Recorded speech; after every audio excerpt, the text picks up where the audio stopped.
여러분 안녕하십니까? 포항 MBC 뉴스입니다. 경주 지역 저수지에 추진하는 태양광 발전 사업을 두고 농업인 단체가 환경오염 등의 이유로 반발하고 나섰습니다. 농어촌공사는 환경오염 피해는 검증되지 않았고 주민 협의를 통해 사업 추진을 결정하겠다고 밝혔습니다. 임재국 기자입니다. 경주시 안강읍 하곡 저수지입니다. 유효 저수량이 470만 톤 정도로 하천 유지수와 농업용수 등으로 사용되고 있습니다. 이곳의 농어촌공사는 2.5메가와트 규모의 태양광 발전 시설을 조성할 예정이며 강동면 왕신지와 양북면 송전지 등에도 사업 추진에 나섰습니다. 이와 관련해 지역 농업인 단체는 태양광 설비 안정성이 검증되지 않았고 각종 환경오염 피해 등의 우려가 크다며 사업 재검토를 요구했습니다. 중금속에 오염될 수 있는 우려성, 그리고 수중 생태계에 미치는 영향, 그리고 저희들이 우려하는 거는 이제 가뭄시에 저수지 수위가 낮아졌을 때, 그다음에 잔여 수량을 활용할 수 있어야 되는데 활용이 불가능할 수도 있다.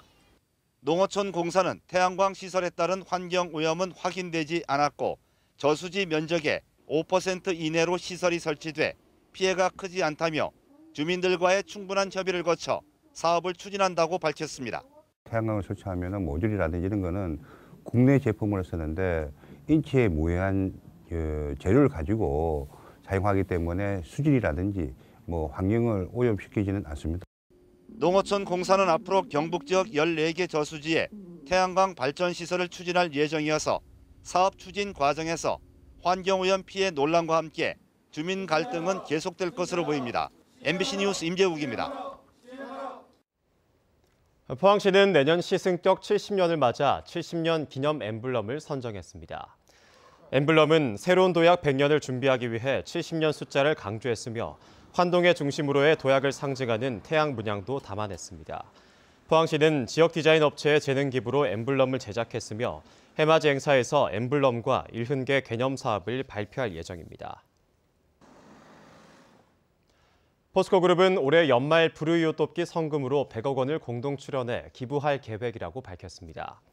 성금은 사회복지공동모금회에 전달해 사회적 취약계층의 기초생계와 자립, 주거환경 개선 등에 사용할 예정이며 포스코그룹은 지난 2004년부터 계열사까지 기부를 확대해 지금까지 모두 1,320억 원의 성금을 기탁했습니다. 한국은행 포항본부는 어제 경북정책연구원과 공동으로 포항의 새로운 주력 분야를 주제로 지역경제 세미나를 열었습니다. 오늘 세미나에서는 한동대 구자문 교수의 로스앤젤레스의 도시개발 브랜드 사업과 계명대 이태희 교수의 포항 환동해권 한랄 허브화 전략을 주제 발표하고 포항시가 환동해 국제허브 항만도시로 도약하기 위한 전략에 대해 토론할 예정입니다. 경상북도 교육청은 내년 3월 특지개발직으로 이전하는 경주 황남초등학교를 리모델링해 발명체험교육관으로 활용하기로 했습니다.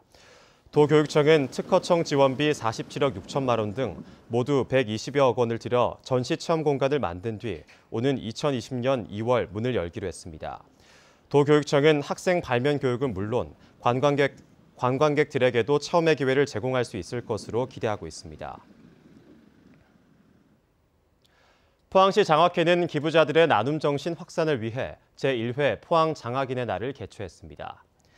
포항시 장학회에는 2만 6천여 구자의 장학금이 기부됐으며 올해 542명에게 7억 3,700만 원의 장학금을 지급했습니다. 오늘 행사에는 퇴직금을 기부한 최원일 씨와 월정액을 매달 기부 중인 이강덕 포항시장과 이지곤 씨 등 4명의 특별 기부자가 참석했습니다. 이상으로 포항 MBC 뉴스를 마치겠습니다. 여러분 고맙습니다.